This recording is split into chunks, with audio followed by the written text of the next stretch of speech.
A paz do Senhor Jesus, estamos iniciando mais um Instantes Finais, a sua aula de escatologia e de profecia bíblica no seu lar.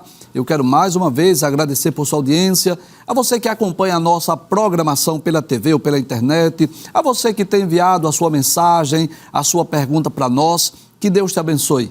Que as bênçãos do Senhor Jesus continuem sendo derramadas sobre a sua vida, sobre a sua família. Seja muito bem-vindo aos Instantes Finais. E no programa hoje nós contamos mais uma vez com a participação especial do professor Saulo Soares. Professor Saulo Soares, seja bem-vindo. É um prazer recebê-lo aqui no programa mais uma vez. Obrigado, professor Givanildo, que sempre possamos falar a palavra de Deus neste programa tão maravilhoso e tão comentado, viu? E assistido por muitas pessoas. Temos recebido, como de praxe, onde chegamos, os maiores elogios deste programa. Que bom. Deus continue nos abençoando. Muito bem. Lembrando, né, que o professor Saulo Soares, ele é teólogo, escritor, professor da nossa querida STADEB, a Escola de Teologia das Assembleias de Deus no Brasil. O professor Saulo ensina diversas disciplinas. Todos os alunos da STADEB têm aula com o professor Saulo, né? E ele também é autor de 3 obras, 3 livros que foram editados pela nossa editora Bereia. O primeiro é A Grande Tribulação, o Palco do Anticristo. O segundo é Jesus de Nazaré, o Messias. E também o mais novo lançamento, que é Israel e a Igreja, ontem, hoje e amanhã. Nós estamos numa série de programas, de entrevistas, né? Instantes Finais especial, entrevistando o professor Saulo, que abrilhanta o nosso programa, que enriquece o nosso conhecimento. Eu quero dizer a você, não é só você que está aprendendo em casa, não. Eu também estou aprendendo aqui com o professor Saulo, a quem tive o prazer, não é, o privilégio de conhecê-lo há mais de 3 décadas. E para mim é uma honra tê-lo como companheiro lá na STADEB, cooperando conosco nas salas de aula, e também tê-lo aqui no programa. A presença do professor Saulo abrilhanta o nosso programa, tem sido de crescimento, de edificação espiritual para todos nós. Tenho certeza que aqueles que estão acompanhando estão sendo bem edificados. E eu gostaria de lembrar, não é, se você ainda não adquiriu esta obra, essa excelente obra, Israel e a Igreja, ontem, hoje e amanhã, você deve adquirir e faça da sua casa uma sala de aula. Esteja com a sua Bíblia, com o seu livro, o seu caderno de anotações. E olha que coisa maravilhosa. Você está ouvindo o próprio escritor do livro explicar capítulo por capítulo. Já estamos no capítulo 10 do livro. E caso surja alguma dúvida, você manda uma mensagem para o nosso WhatsApp e no próximo programa nós estaremos respondendo. Professor Saulo Soares, já falamos aqui sobre diversos assuntos escatológicos, já explicamos aqui sobre diversos temas e hoje nós vamos falar de uma forma bem específica, professor, sobre Israel na grande tribulação, né? Então, nós sabemos que a maior parte do livro do Apocalipse, mais de 50%, descreve exatamente esse período denominado de grande tribulação, o dia do Senhor, o dia da ira do Senhor, que é do capítulo 6 até o capítulo de número 18, né? E hoje nós vamos falar sobre Israel. Qual é a condição do povo judeu, da nação de Israel, na grande tribulação? Eu vou pedir para passar a tela. Nós sempre pedimos para colocar esse texto, professor, na tela, porque caso os irmãos não acompanhem o raciocínio, poderão também tirar uma foto e armazenar aí essas informações. Então, o que acontecerá com Israel na grande tribulação? Pois bem, nós estudamos por todo este programa que tudo está baseado no livro de Daniel, capítulo 9, versículo 24 a 27. E aqui no versículo 27 do capítulo 9 diz assim: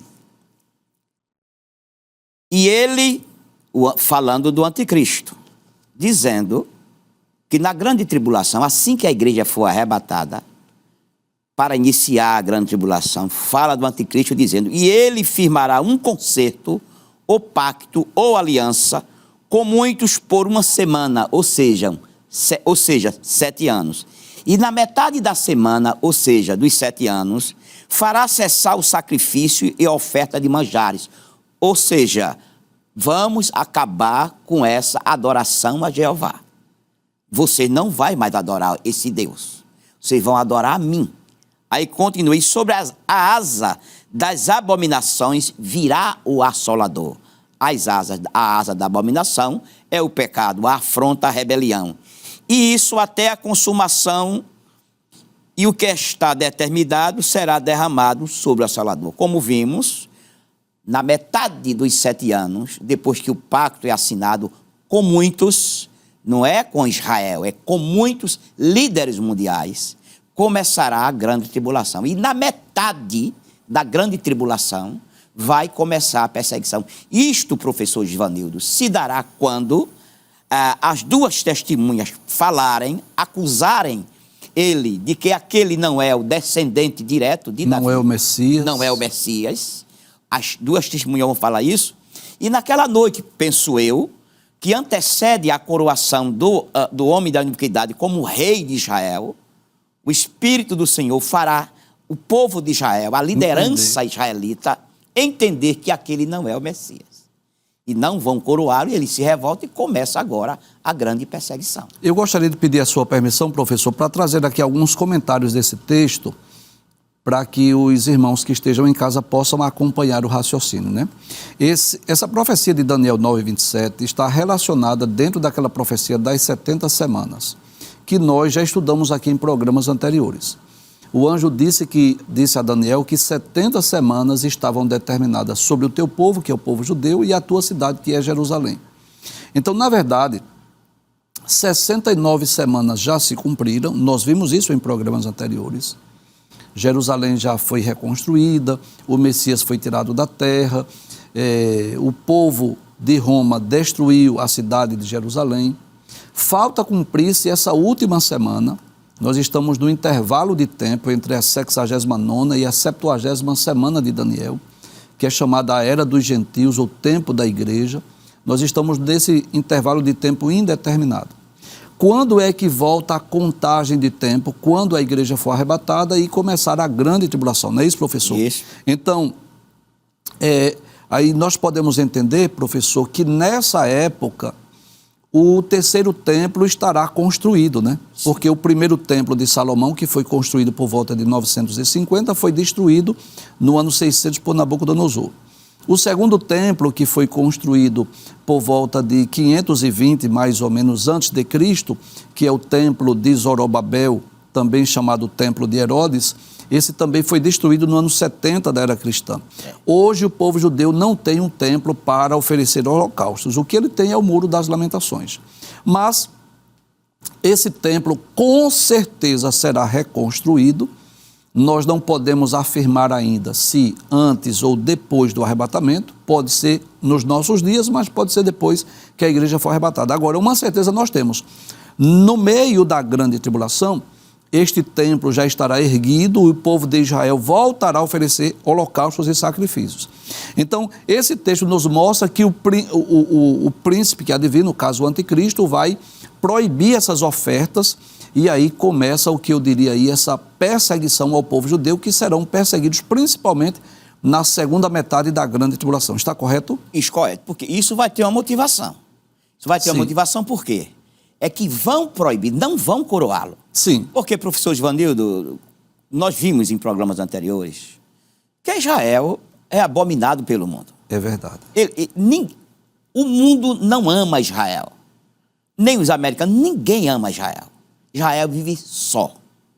Então, já pensou quando chegar o momento que a mídia internacional dizer que aquele homem que está governando, vamos dizer, 60% das nações da terra, ou 70%, ele é da linhagem hebraica, ou um israelita, e que é da descendência de Davi, e que Israel vai aceitar isso? Então Israel vai passar a ser visto como uma nação abençoada, porque aquele homem é israelita.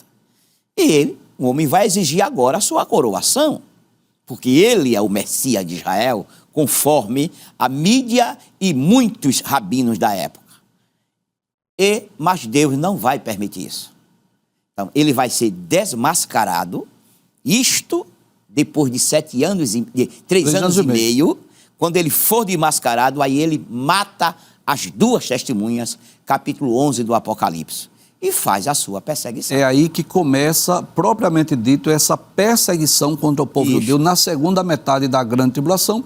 E esse sofrimento, professor, resultará na conversão de Israel. Sim. Que vão dizer assim, esse que está aí governando o mundo não é o Cristo, não é o Messias, e aí vão aguardar a vinda do Messias no final da grande tribulação. E o senhor pode ver que quando as duas testemunhas são ressuscitadas, vistas, sim, né, diz que elas são ressuscitadas porque uma voz do céu diz, sobe cá.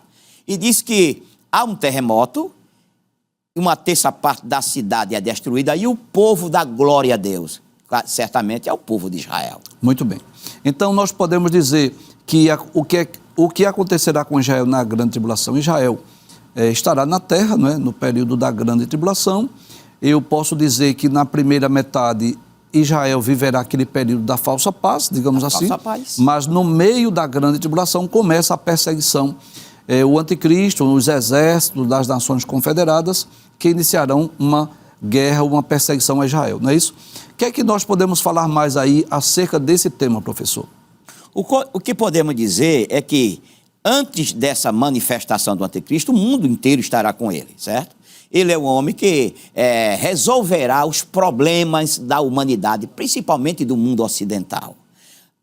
Nós sabemos que a humanidade, ela vive sofrendo, os mais pobres, paupérrimo, fome, a fome, as pestes, as enfermidades, tudo isso na humanidade. E que os ricos estão cada vez mais ricos. Não há divisão de bens dos ricos para com os pobres. E este homem vai chegar e haverá no seu governo, conforme a gente lê nas Escrituras, que este homem vai pegar muito desses impostos para beneficiar o povo. Porque a Agenda 2030, sim, que o mundo inteiro, que os ricaços estão trabalhando nela, eles mostram que o mundo vai ter que se contentar com o que vem e que as riquezas serão distribuídas. Elon Musk estava falando, disse que dentro de 30 ou 40 anos, as pessoas receberão um salário do governo de todas as nações, porque robôs se encarregarão de fazer os trabalhos pesados e esse dinheiro será revertido para as pessoas, porque não vão ter emprego para eles, mas eles precisam sobreviver. Então, não será um salário baixo, será um salário para sobrevivência, sabendo que esse salário não vai ficar na mão das pessoas, porque não haverá o dinheiro físico, tá certo? Então, isto é o pensamento dos ricos, trazer benefício aos pobres, para viverem, ter saúde, ter uma mesa farta, eles se calçar bem, se vestir bem, ter educação, ter segurança. Esse é o pensamento dos ricos, que eles trabalham. Por outro lado, há a ideia de dominar, de vigiar.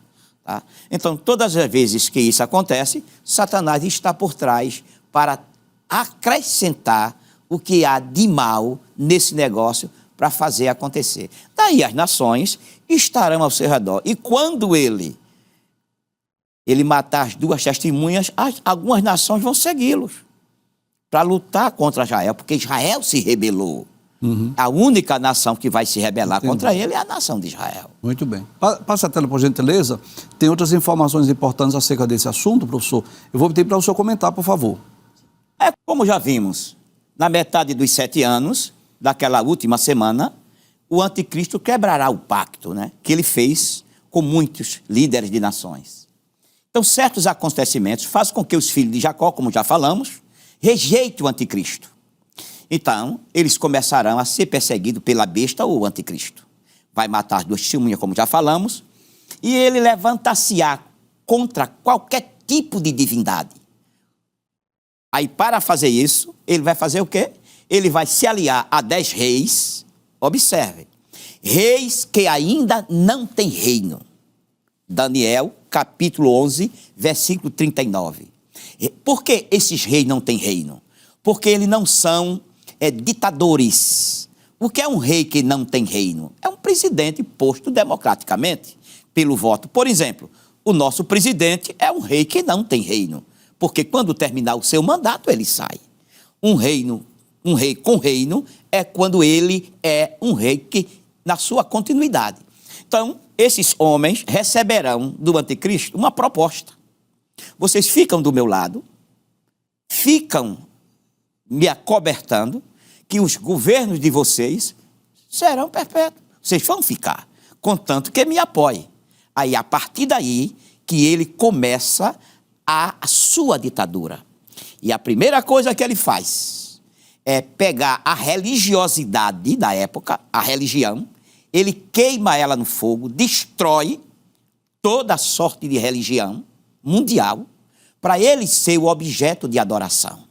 E quem é que vai assegurar ele como objeto de adoração?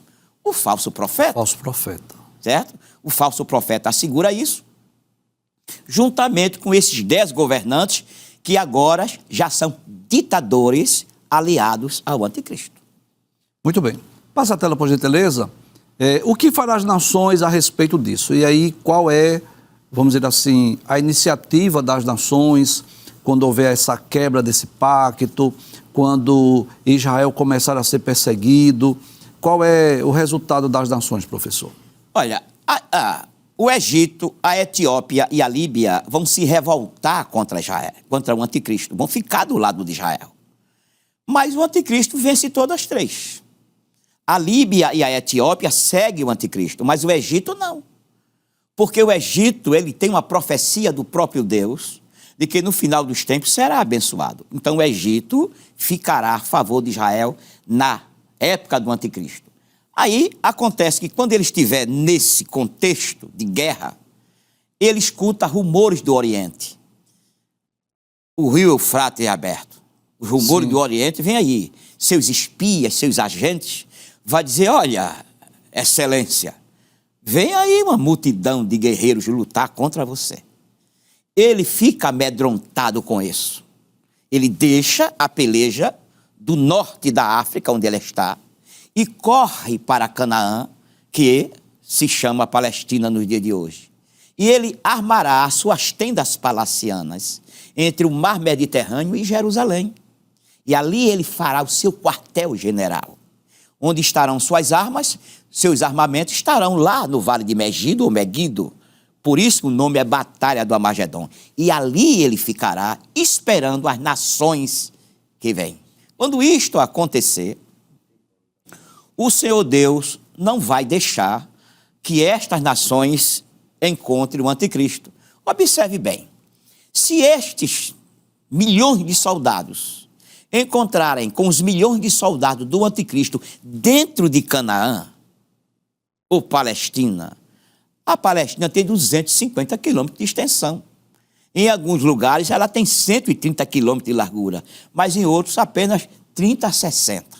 Ou imaginou uma faixa de 300 milhões de soldados brigando dentro de uma faixa de terra dessa? O que é que sobra dessa terra? Não sobra nada, professor Givanil. Não sobra ninguém vivo, não sobra terra, não sobra porque o que haverá de bombas sobre a terra, no solo, vai estagnar o solo. Aí o que acontece? No nosso livro A Grande Tribulação, o Palco do Anticristo, a gente fala sobre essa peleja. O Senhor Deus vai mandar um vento e vai matar estes soldados que vai encontrar o anticristo. E eles morrem, e o Senhor vai mandar as aves do céu e come suas carnes. Comer suas carnes. O Senhor já falou isso no programa de Instantes Finais. Sim. E por quê? Porque o anticristo, a peleja do anticristo é com seu oponente, que é Jesus. Ou melhor, a peleja de Jesus é com seu oponente, que é o anticristo. É como se Jesus dissesse, epa, ele é comigo. Por isso que falamos no programas anteriores sobre o grande terremoto, que vai abalar todas as cidades. Ou seja, antes de Jesus chegar, haverá o terremoto, tudo está destruído, o mundo está esperando por Jesus, e de repente a Israel está se acabando na mão desses homens, sendo destruído. Zacarias capítulo 14. Estão sendo levados cativo, e a multidão está cercando. É quando do céu irrompe o Senhor Jesus, como está escrito em Apocalipse, capítulo 1, versículo 7. Eis que vem com as nuvens, e todo olho verá, até mesmo os que os transpassaram, e todas as tribos da terra se lamentarão. Quero explicar rapidamente até mesmo que o transpassaram, porque alguém pode perguntar, peraí, se isso acontecesse nesses dias, os que transpassaram Jesus foi há 2.000 anos atrás. Por que esses que o transpassaram verão? Está se referindo da família, do grupo étnico, Sim. dos judeus, dos hebreus, dos Povo de Israel. israelitas. Está falando desta pessoa. Por isso que Jesus também diz, em 26:64 de Mateus, tu viste, mas eu também te digo, que em breve vereis o Filho do Homem assentado à direita do poder de Deus e vindo sobre as nuvens do céu. Isso. Jesus está falando para aqueles rabinos, mas na verdade são seus descendentes, seus familiares que verão isso no futuro. Muito bem. Então, essa segunda metade da grande tribulação será marcada por muitas guerras, por muitos conflitos, inclusive a batalha do Armagedon, mas isso culminará com a vinda de Jesus em glória, exatamente para implantar o reino milenial. Não é isso? Passa a tela, por gentileza. E aí, professor, nós já vamos adentrar num outro tema, não é, que é essa volta pessoal de Cristo, e eu gostaria de lembrar aos nossos queridos telespectadores, né, que nós cremos da interpretação pré-tribulacionista. Nós cremos que a segunda vinda de Jesus dá-se-á em duas fases distintas, uma antes da grande tribulação e outra depois da grande tribulação. Esta primeira fase é chamada de arrebatamento, que será invisível, o mundo não verá a Cristo, ele não desce à terra, ele fica na região das nuvens e a igreja é arrebatada. Tanto os salvos que dormiram em Cristo, que hão de ressuscitar em corpos gloriosos e incorruptíveis, como os que estiverem vivos serão arrebatados. Isso está em 1 aos Coríntios, capítulo 15, versículos 51 a 53, e 1 aos Tessalonicenses, capítulo 4, versículos 13 a 18. Então, após o arrebatamento, a igreja estará nos céus, nas regiões celestes, onde vai participar do tribunal de Cristo e da celebração das bodas do Cordeiro, que é exatamente o mesmo período que estará ocorrendo aqui na terra, o período sombrio da grande tribulação. No final da grande tribulação, Jesus desce, agora sim, de forma visível, gloriosa, todo olho verá. Os que estiverem em Israel verão a olhos nus, e quem estiver em outras partes do mundo verão através dos meios de comunicação. E essa é a ocasião que Jesus desce, é a segunda fase da sua segunda vinda, que ele já vem agora com os seus santos anjos e com a sua igreja. E a pergunta, professor, é essa: quais os propósitos dessa volta pessoal de Cristo? Ou seja, após o período sombrio da grande tribulação, guerras, terremotos, catástrofes, juízo divino, agora Cristo desce e, como diz Zacarias capítulo 14, versículo 4, será visível a sua vinda. Mas para que Jesus voltará a este mundo? Pois não, professor Givanildo. Nós temos aí alguns pontos que mostram o propósito, o motivo da volta de Cristo. O primeiro propósito que apresentamos aqui: Cristo virá para libertar e abençoar a criação. Aí eu pediria que o senhor lesse capítulo 8 de Romanos, versículo 19 a 22, onde mostra esse momento em que Cristo fará isso. Muito bem. Diz assim: porque a ardente expectação da criatura espera a manifestação dos filhos de Deus. Porque a criação ficou sujeita à vaidade, não por sua vontade, mas por causa do que a sujeitou, na esperança de que também a mesma criatura será libertada da servidão da corrupção, para a liberdade da glória dos filhos de Deus. Porque sabemos que toda a criação geme e está juntamente com dores de parto até agora. Pois não, como o senhor vê aí, este é um dos propósitos da vinda de Cristo. O segundo propósito: Cristo virá para libertar o israelita da destruição. Certo. Porque se acontecer de aquela guerra continuar, nenhum israelita fica salvo. Essa batalha, professor, seria a batalha do Armagedon, né? Sim, a batalha do Quando Armagedon. Israel estiver, vamos dizer assim, cercada pelos exércitos das nações confederadas, lideradas pelo anticristo, e eu posso dizer assim, que se Jesus não vier intervir, Israel seria destruída completamente. Agora veja o que está acontecendo na terra. O anticristo, juntamente com os exércitos da terra, o falso profeta, os espíritos malignos, ou seja, toda a humanidade que está contra Deus, e os próprios mundo espiritual da maldade, tudo voltado contra Cristo. Eles incentivando os homens. E os homens apontando suas armas para aquele que vem montado sobre um cavalo branco. Aí, repetindo, Cristo virá para livrar os israelitas da destruição. Ou seja, quando Cristo vier em sua parousia, ou seja, na sua manifestação, haverá por parte dos judeus um grande pranto em Jerusalém.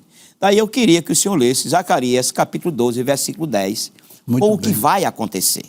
Muito bem. Então, Zacarias, capítulo 12, versículo de número 10, diz assim: E sobre a casa de Davi e sobre os habitantes de Jerusalém derramarei o espírito de graça e de súplicas, e olharão para mim a quem traspassaram, e o prantearão como quem pranteia por unigênito, e chorarão amargamente por ele, como se chora amargamente pelo primogênito.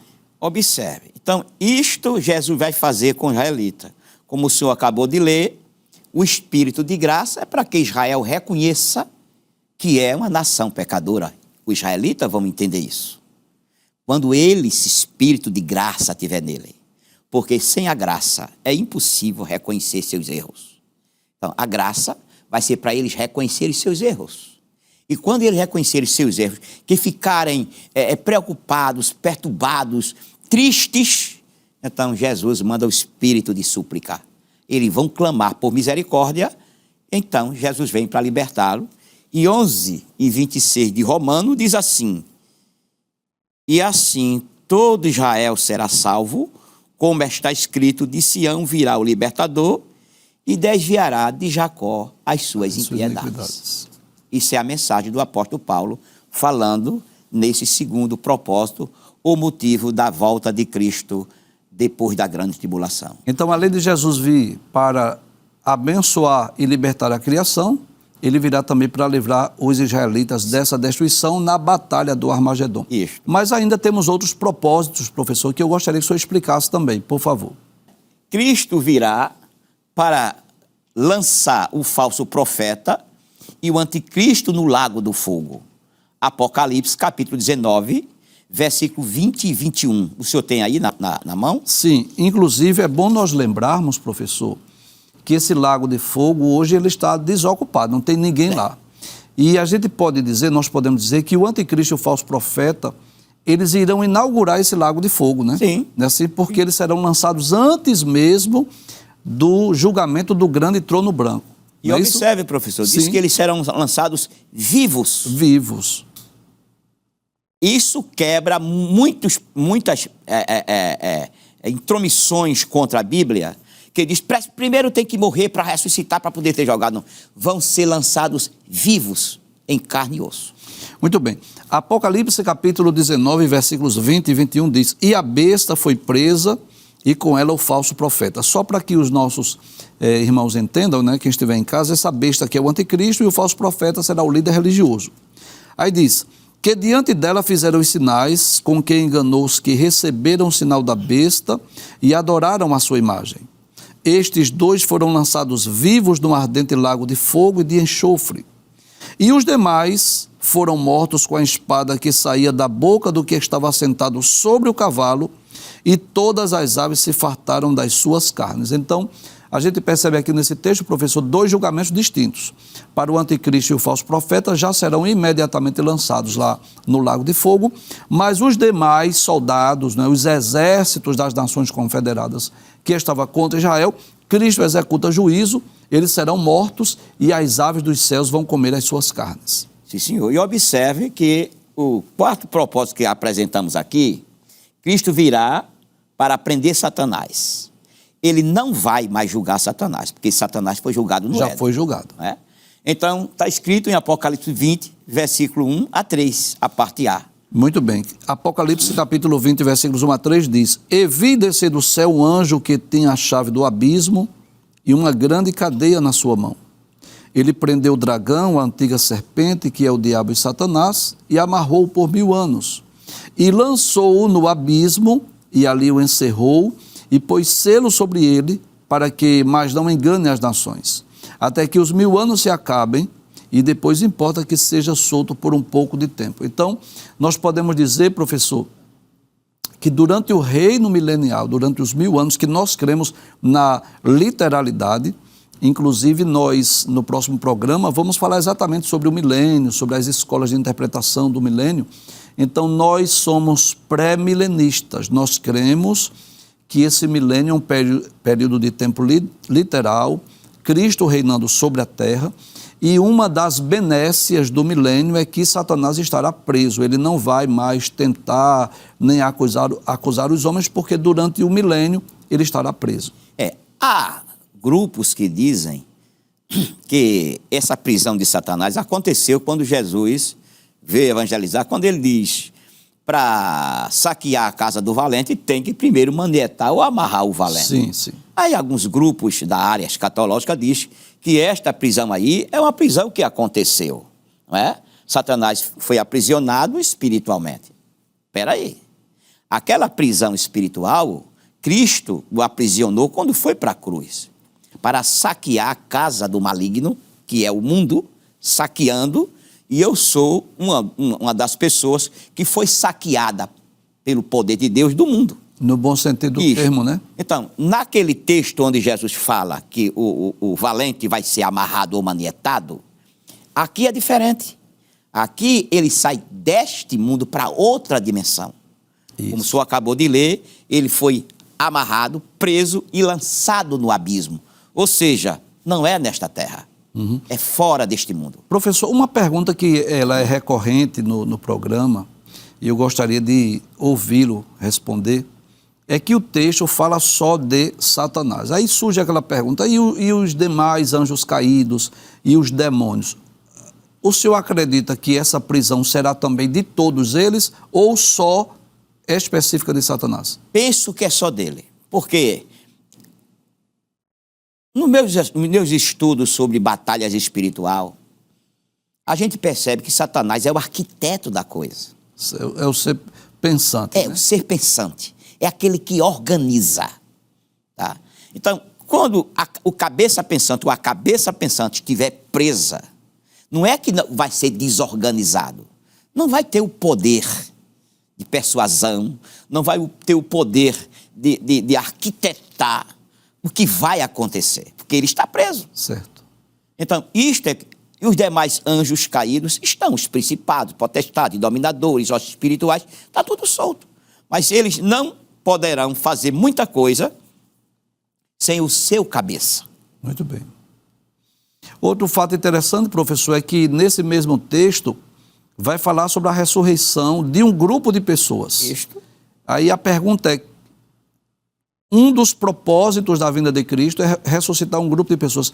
Quem são essas pessoas que hão de ressuscitar na ocasião da vinda de Jesus em glória? Queremos falar aqui uma coisa muito interessante. Alguns livros, algumas obras escatológicas dizem e afirmam categoricamente que quando Jesus vier em glória, ele vai ressuscitar os crentes do Antigo Testamento. Nós, tanto eu como o senhor, já leu esse Novo Testamento e Apocalipse várias vezes, nunca encontramos uma só frase em que Jesus vai ressuscitar os crentes do Antigo Testamento. Não existe isso. A única parte em que fala que Cristo vai ressuscitar os crentes que morreram é aqui no capítulo 20, versículo 4, que eu vou ler para dar uma rápida explicação. Diz assim: e vi tronos e assentaram sobre ele a quem foi dado o poder de julgar, ponto.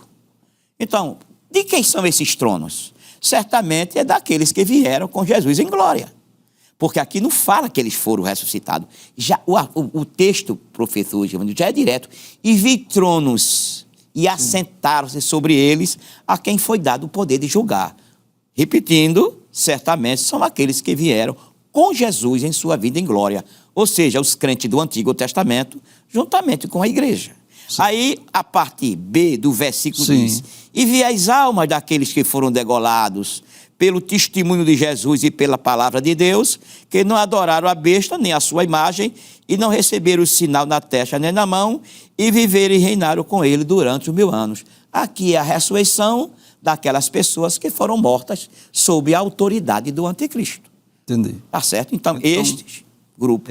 Podemos dizer que um dos objetivos dessa vinda de Jesus em glória é exatamente para ressuscitar os mártires da grande tribulação. Isso. Então, esses 7 anos de tribulação será um período de muita perseguição às pessoas que se converterem durante esse período, né? É bom lembrar que a igreja já estará com Cristo, né, nos céus, mas haverá pregação do evangelho, haverá muitas conversões, e aqueles que se converterem serão perseguidos, serão mortos e vão ressuscitar nessa ocasião da vinda de Jesus em glória para reinar com Cristo, né? Porque o texto diz, e viveram e reinaram com Cristo durante 1000 anos. E repetindo, antes tinham sido degolados. Isso. Essa passagem, viveram, no grego é exesan. Isso é uma briga. O outro grupo diz que reviveram espiritualmente. Peraí, se eles estavam degolados, eles estavam mortos fisicamente. Okay. E aqui é viver fisicamente. E outro propósito, professor, é exatamente julgar as nações vivas, né? Sim. E aí eu gostaria que o senhor explicasse aí sobre esse julgamento das nações vivas, só antecipando aqui para os nossos queridos telespectadores que ocorrerão 3 julgamentos ou juízos escatológicos, né? O primeiro é o tribunal de Cristo, que os salvos serão julgados, mas as obras para recebimento de galardão. Há também o juízo final, que será após o milênio, mas há entre o tribunal de Cristo e o juízo final, existe outro julgamento escatológico que dá-se na ocasião da vinda de Jesus em glória, que é esse tema aí, que é exatamente o julgamento das nações vivas. Professor, a pergunta é, quais os critérios desse julgamento e para que essas nações serão julgadas? Após a grande tribulação, restará 3 grupos de pessoas vivas em carne e osso e sangue. Os chamados, os pequeninos irmãos, que são os judeus, que saíram vivos da grande tribulação. As ovelhas, aquelas pessoas que estavam do lado de Israel, que não seguiram o anticristo, que escaparam da degola do anticristo, e os bodes, que é aqueles que serviram o anticristo. Aí diz o versículo 31 do capítulo 25 de Mateus. Diz assim, e quando o Filho do Homem, é Jesus que está falando, e quando o Filho do Homem vier em sua glória, e todos os santos anjos com ele, então se assentará no trono de sua glória, e todas as nações serão reunidas diante dele, e apartará um dos outros, como o pastor aparta os bodes das ovelhas. Ovelhas do lado direito, pequeninos irmãos à sua frente, e bodes do lado esquerdo. Isso. Haverá o julgamento, está escrito em 25 de Mateus, capítulo 31, até o versículo 46. Os irmãos, se puderem, por favor, leiam. Então, haverá esse julgamento. Esses bodes, o Senhor Jesus chamará, e o anjo estenderá a sua espada sobre eles, e eles morrerão. E mais uma vez, as aves do céu comerão as carnes. As suas carnes. As ovelhas e os pequeninos irmãos entrarão no milênio. Muito bem. Eu vou pedir para voltar a tela, só para nós recapitularmos. Nós enumeramos aí, professor, ao menos 6 propósitos da vinda pessoal de Cristo. O primeiro, ele vem para libertar e abençoar a criação, né, que por conta do pecado ficou maldita. Segundo, ele vem para livrar os israelitas da destruição, exatamente durante a batalha do Armagedon. Ele vem para lançar o anticristo e o falso profeta no lago de fogo, também para prender Satanás, para ressuscitar os mártires da grande tribulação e também para julgar as nações vivas. É bom lembrar que, se Deus quiser, no próximo programa, na próxima entrevista, nós vamos falar do reino milenial. Não é? Será que esse reino ele é literal? Será que é figurado? E aquelas 3 escolas de interpretação, amilenista, pré-milenista, pós-milenista, qual delas está, digamos assim, mais coerente de acordo com as profecias bíblicas? Nós daremos continuidade a este tema no próximo programa. Agora, nós vamos a um breve intervalo e voltaremos dentro de instantes, respondendo perguntas, lendo mensagens e enviando saudações. Não desligue, nós voltamos já.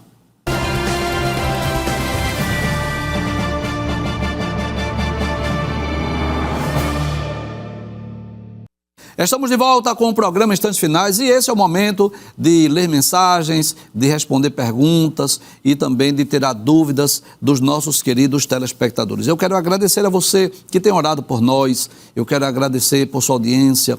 Obrigado a você que tem enviado a sua mensagem, a sua crítica, a sua opinião, a sua sugestão para nós.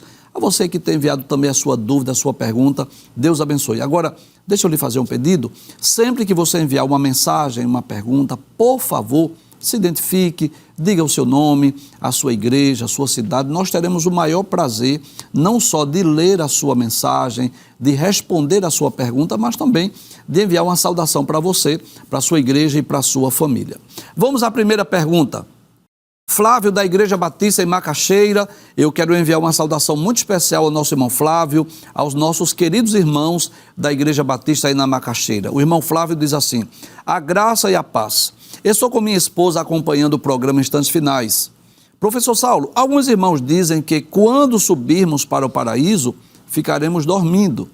Mas quando Jesus estava sendo crucificado, disse ao malfeitor: ainda hoje estarás comigo no paraíso. Como explicar essa passagem? Muito bem, professor, é uma pergunta, não é simples até, e nós entendemos claramente que as pessoas que estão lá no paraíso, né, estão vivas, acordadas, conscientes e em perfeita lembrança, né? Mas eu gostaria que o senhor enriquecesse mais essa resposta. Sim, quando Jesus disse isso, professor Givanildo, e meu irmão Flávio, ele estava na cruz. No Antigo Testamento, os crentes que dormiam ou morriam, eles não eram salvos. Eles iam para o seio de Abraão, conforme a história do rico e do Lázaro, do capítulo 16 de Lucas. E quando Jesus disse ao ladrão arrependido, hoje estarás comigo no paraíso, ele foi lá para onde estavam os crentes do Antigo Testamento. Pegou os crentes do Antigo Testamento após sua ressurreição, naquele domingo de manhã, e levou para o céu. Terceiro céu. 2 de Coríntios, capítulo 12, versículo 1 a 4. Versículo 2 e versículo 4 diz assim: Paulo escrevendo: conheço um homem que foi até o terceiro céu, se no corpo ou no espírito não sei, isto é, o paraíso. E lá ouviu coisas que não é lícito ao homem ouvir. Portanto, o paraíso, o seio de Abraão, que era, segundo o pensamento judaico e dos primeiros cristãos, era no centro da terra, agora é no terceiro céu, o céu de Deus. Esse texto, professor, de Lucas, capítulo 16, versículo 19 a 31, que é bom nós explicarmos aqui, que não se trata de uma parábola, embora aqui a epígrafe na Almeida Revista e Corrigida trate como parábola, mas cremos que é um fato real, porque nas parábolas Jesus não menciona nomes de personagens. E nesse texto, Jesus menciona o nome do mendigo Lázaro, menciona o nome do pai Abraão, e inclusive aparece ali um diálogo entre o homem rico e também o pai Abraão. E esse texto, irmão Flávio, ele deixa bem claro que as almas, tanto as que estão no lugar de gozo, como as que estão em sofrimento, né, no Sheol Hades, elas estão vivas, estão acordadas, estão conscientes e perfeita lembrança. Todas as vezes que a Bíblia fala do dormir, que a morte é apresentada como dormir, está falando do corpo físico e não da alma e espírito, porque a nossa alma e espírito são imortais, são substâncias espirituais. Então, o que é que nós cremos à luz desse texto de Lucas, capítulo 16, versículo 19 a 31, poderíamos citar o próprio Moisés, que aparece a Jesus lá na transfiguração. Então, Moisés não estava dormindo, estava vivo, estava acordado, consciente e perfeita lembrança. Então, Jesus disse àquele malfeitor: hoje estarás comigo no paraíso, e com certeza não estão dormindo, mas estão acordados e em perfeita lembrança. Vamos ler aí uma mensagem que foi enviada para nós. Antônio Augusto, de Boqueirão, na Paraíba.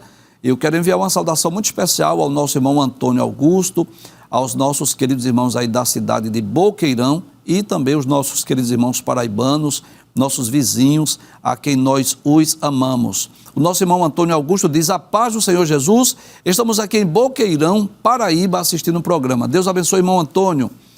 Vamos ler mais uma pergunta. Edson Júnior, de Nova Tiúma, São Lourenço da Mata. eu quero aproveitar e enviar uma saudação ao nosso irmão Edson Júnior, aos nossos queridos irmãos aí de Nova Tiúma e também a todos os meus irmãos, amigos, telespectadores de São Lourenço da Mata, pastor Cândido de Freitas e a igreja em São Lourenço da Mata. O irmão Edson Júnior diz assim: a paz do Senhor, professores, eu quero saber sobre aquela passagem que Jesus transformou água em vinho. Continha álcool ou era suco de uva? Professor, essa pergunta é muito recorrente, né? E é bom nós lembrarmos que na época nem existia a produção de álcool ainda, né? Sim. Na verdade, o suco, ele foi feito, né? Água em vinho, um milagre que Jesus operou. Nós cremos que não era um vinho embriagante, não é assim? Olhando para Jesus, nós podemos entender que esse vinho não era embriagante. O que ocorre, irmão Edson, lá em Gênesis, por exemplo, todos nós conhecemos a história de Noé, que Noé plantou uma vinha e depois tomou o suco da uva e embriagou-se, é por conta da fermentação, não é? Quando o suco da uva ele é envelhecido, então ele torna-se embriagante, não é necessariamente alcoólico, mas vamos dizer assim, embriagante. E pensando quem era Jesus, né, no homem santo, de um caráter perfeito, nós cremos sim que Jesus transformou água em vinho, mas não um vinho embriagante. Não podemos nem pensar em conter álcool, porque não havia nem álcool na época. Mas vamos dizer assim que o vinho, a água que Jesus transformou em vinho, não era o vinho embriagante. Se o senhor quiser acrescentar mais alguma coisa, senhor. Professor? Tanta prova é que o vinho, que foi a água que foi transformada em vinho, recebeu elogios. Exato. Este é melhor do que aquele. Exato. Porque o texto bíblico lá em Isaías também fala das fezes do fundo do copo ou do cálice. Ou seja, quem gostava de encher a cara e se embriagar, gostava do vinho do fundo do barril, onde estava mais espesso. Sim. Aí o profeta diz assim: ai daqueles que bebe vinho e olhando o fundo do copo, bebe as fezes do cálice. Ou seja, o vinho espesso, o suco do uva espesso, fermentado e embriagante. Muito bem. Vamos ler mais uma mensagem? Almir, lá de Alameda Paulista, lá na área 11, eu quero enviar saudações ao nosso irmão Almir, aos nossos queridos irmãos aí de Alameda Paulista. Deus abençoe. Irmão Almir diz assim: boa noite, a paz do Senhor. Estou aqui todos os dias aprendendo muito com o Senhor, professor. Muito obrigado, irmão Almir. Deus abençoe o senhor, a sua família. Obrigado por sua mensagem. Vamos responder mais uma pergunta. Carlos Cabral, lá de Lagoa de Itaenga. Quero enviar saudações aos nossos queridos irmãos aí de Lagoa de Itaenga, ao nosso irmão Carlos Cabral, sua família. Deus abençoe. Ele diz assim: a paz do Senhor, professor Givanildo, professor Saulo Soares. De acordo com São Mateus capítulo 4, Jesus passou 40 dias e 40 noites no deserto jejuando e Satanás investindo contra ele. A Bíblia nos revela que no final destes dias, Jesus teve fome. Pergunta: Jesus também, sendo 100% homem, não teve sede? Sabemos que o corpo humano só resiste sem água de 6 a 8 dias. Será que ele tomou água no deserto? Agradeço aos senhores pelo esclarecimento, fiquem na paz do Senhor. Professor Saulo, acredito que nós não temos nenhuma dificuldade em entender que Jesus bebeu água, não é assim? Porque o texto diz assim: depois de 40 dias e 40 noites, teve fome. Não disse teve não sede. Não falou da sede.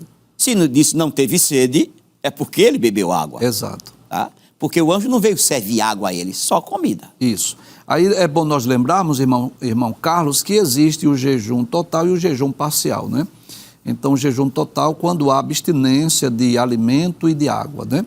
E o jejum parcial é quando alguém se abstém de alimento, mas não se abstém da água. Pessoas, por exemplo, que têm problemas renais, pessoas que não podem passar muito tempo sem tomar água, pode optar por esse jejum parcial. Agora é bom lembrar que isso não está explícito, que Jesus bebeu água. É o contexto que nos leva a entender. O fato de Jesus ter fome e não mencionar que ele teve sede, dá-nos a entender que durante aquele período o Senhor Jesus, ele não se alimentou, mas ele bebeu água. Vamos ler mais uma mensagem? É Lídia lá de Guarulhos, que bênção. Nós queremos enviar uma saudação muito especial à nossa irmã Elídia, aos nossos queridos irmãos aí da cidade de Guarulhos, aos nossos queridos irmãos do estado de São Paulo. Sempre que recebemos uma mensagem de outro estado, ficamos felizes, né, em saber que através do YouTube outras famílias estão sendo abençoadas. A irmã Elídia diz assim: a paz do Senhor, professor Givanildo e equipe dos Instantes Finais. É um prazer muito grande voltar a falar com esse programa maravilhoso. Nunca deixei de assistir, desde 2020, que não perdemos mais nesse programa. Muito bem, irmã Elídia, Deus abençoe. Obrigado por sua audiência, obrigado por sua mensagem. E os nossos desejos é que Deus continue com as mãos estendidas, abençoando a senhora e a sua família. Vamos responder mais uma pergunta. Ivan Félix, lá de Itapissuma. Queremos enviar saudações ao nosso querido irmão Ivan Félix, aos nossos queridos irmãos aí de Itapissuma. Ele diz assim: a paz do Senhor, professor Saulo Soares. Essa é para o senhor, viu, professor? Não vou nem responder essa. Ouvi sobre o anjo da morte, que não é um anjo, e sim um decreto. O que falar sobre a praga da morte dos primogênitos, que fala que o anjo da morte desceria para matar todos os primogênitos? Essa é para o senhor, professor. Está explicado. O anjo da morte não era a morte. Era o portador da morte, o portador do decreto da morte. Sim. Tá? Porque, queridos, aquilo que já falamos, a morte é um anjo. Se for um anjo, está a serviço de quem? De Deus? Se estiver a serviço de Deus, por que ela vai ser lançada no lago do fogo? Se está a serviço do diabo, por que ela matou Jesus? Na verdade, a morte, ela só veio à existência quando Adão pecou. Foi um decreto que ficou no mundo fora desta esfera. Quando Adão pecou, ela veio a esta esfera. Daí o salário do pecado é a morte. E quando o anjo da morte, repetindo, o anjo não é a morte, é o portador da morte. Ou seja, esse anjo, professor, na verdade ele estava com uma missão. Uma missão. De executar um juízo sobre os primogênitos. Sim. Então poderia ser qualquer anjo. Sim. Como, por exemplo, aquele anjo que matou os 185 mil soldados do exército. Podemos dizer que foi o anjo da morte. Isso. Então, um anjo que tinha uma missão de executar a morte de todos os primogênitos. E lembrando, né, como o professor Saulo já falou, que a morte não é um ser espiritual, não é um anjo nem um demônio, a morte em si, porque se a morte fosse um anjo ou um demônio, seria onipresente. E o que é interessante, professor Givanildo, é o que eu estava dizendo recentemente na sala de aula, a morte é viva. Daí ela ser lançada no lago do fogo. Isso, muito bem. Então, vamos ler mais uma mensagem. Pastor Gilson, lá de Carpina, queremos enviar saudações ao nosso querido pastor Gilson, aos queridos irmãos aí da cidade de Carpina, que temos grande audiência nessa cidade. Queremos enviar saudações a os nossos queridos irmãos da cidade de Carpina. O pastor Gilson diz assim: a paz do Senhor Jesus Cristo, gosto muito desse programa, nos ajuda muito. Amém, pastor? Deus abençoe o senhor, seu ministério, sua família, sua igreja e também aos nossos queridos irmãos aí de Carpina. Professor Saulo Soares, estamos chegando ao final do programa. Eu sempre costumo dizer que a gente tem a impressão que o tempo passa muito velozmente, né? É claro que o tempo é normal, 60 minutos de programa, mas a gente tem a impressão de que passa muito rápido, é muito bom ouvi-lo. Nós queremos mais uma vez agradecer a Deus, né, pela sua vida. Deus tem lhe preservado vivo, dado saúde, essa capacidade extraordinária de escrever, de ensinar. E o nosso desejo, professor, é que Deus lhe conceda muitos anos de vida, que o Senhor lhe conceda saúde, que nós possamos desfrutar da sua companhia, não só lá na STADEB, mas aqui no programa, né? Eu gostaria já, devidamente autorizados, né, pelo nosso pastor-presidente e pela direção da Rede Brasil, de lhe convidar para nós também, depois que concluirmos essas entrevistas sobre Israel e a igreja ontem, hoje e amanhã, nós continuarmos comentando sobre profecias, falando sobre as profecias messiânicas, provando se realmente Jesus de Nazaré é o Messias esperado dos judeus, porque a sua presença abrilhanta o nosso programa e eu quero lhe agradecer mais uma vez. Agradecido também fico muito por causa desse seu elogio. E o convite está de pé e certamente faremos tudo para atender a esse maravilhoso convite. E quanto aos irmãos que nos veem e nos escutam, um abraço em todos vocês e permaneçam colados com os ouvidos nos rádios e os olhos vendo esse programa no YouTube ou no canal 14. Muito bem, lembramos que segundas e terças-feiras, às 21h30, nós continuaremos com essa temporada, a atualidade da mensagem dos profetas maiores. Estamos estudando o livro de Isaías e depois vamos estudar Jeremias, o livro das Lamentações, Ezequiel e Daniel. E aos domingos, às 17h30, temos essa entrevista com o professor Saulo, programa inédito, que é reprisado nas quintas-feiras, às 16 horas. Então, você tanto assiste o programa Instantes Finais, segundas e terças, às 21h30, como também essa entrevista com o professor aos domingos, às 17h30 e também às quintas-feiras, às 16 horas. Até o próximo encontro, se Deus assim nos permitir. A paz do Senhor Jesus, não esqueça, nós estamos nos instantes finais.